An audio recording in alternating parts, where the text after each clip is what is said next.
Three, two, one. New Year's Eve is a time for looking back on the year past, and in a moment I want to talk about all that 1983 meant to America.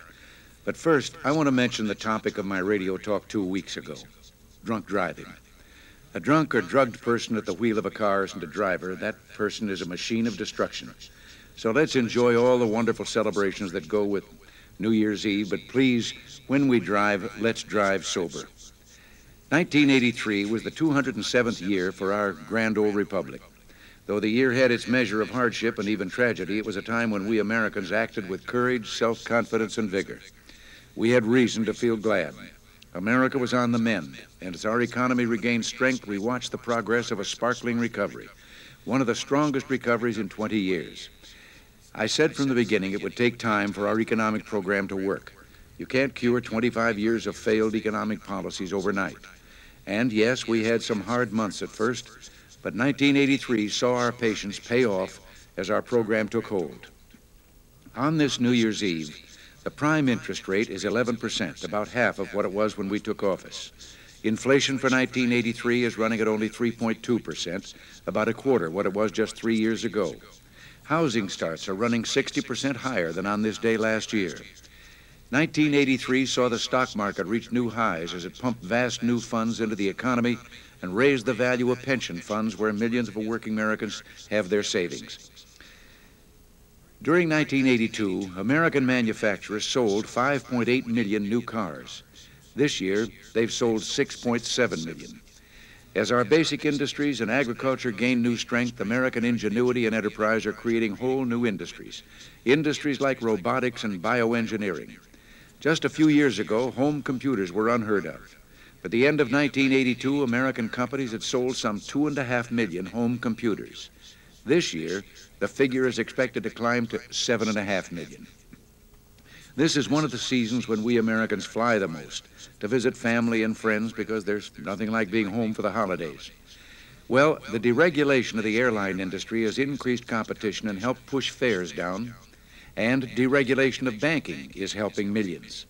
In 1983, for the first time, everyday savers and small businesses received marked interest rates, earning $3.5 billion in additional income. The best news of all, on New Year's Eve 1982, 100.8 million Americans had jobs. But today, the figure has climbed by 3.6 million, an all-time high for our nation. All this means that in 1983 it was easier to pay bills, put children through college, buy homes, or borrow the money to start a new business than it had been in many years. Once again, the American economy has begun to reward fresh ideas and good hard work. Just as 1983 saw our economy recovering, it saw a new sense of purpose in our armed forces and foreign policy. In the military, morale has soared. Some pundits used to claim we could only attract recruits when our economy was weak. But now, even with a strong economy and growing opportunities in civilian life, our armed forces are attracting more and better qualified recruits than ever. There's one statistic that shows just how dramatic the turnaround has been. If 1979 Air Force retention rates had continued, 3 out of 4 pilots would have left the service after their first tours. In 1983, better than 3 out of 4 stayed in. Morale has improved partly because we've given our men and women in uniform better pay and better equipment.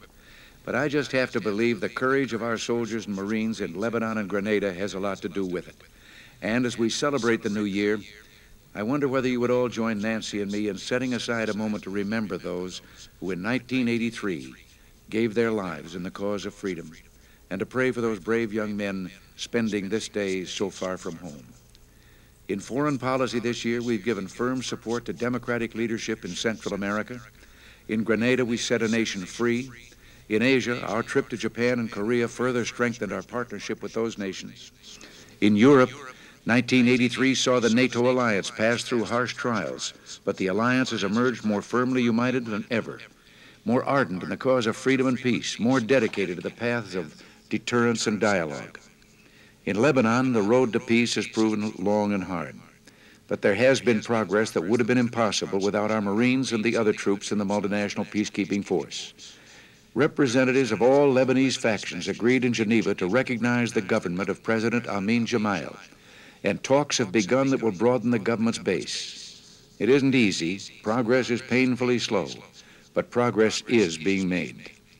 1983 was a good year for America.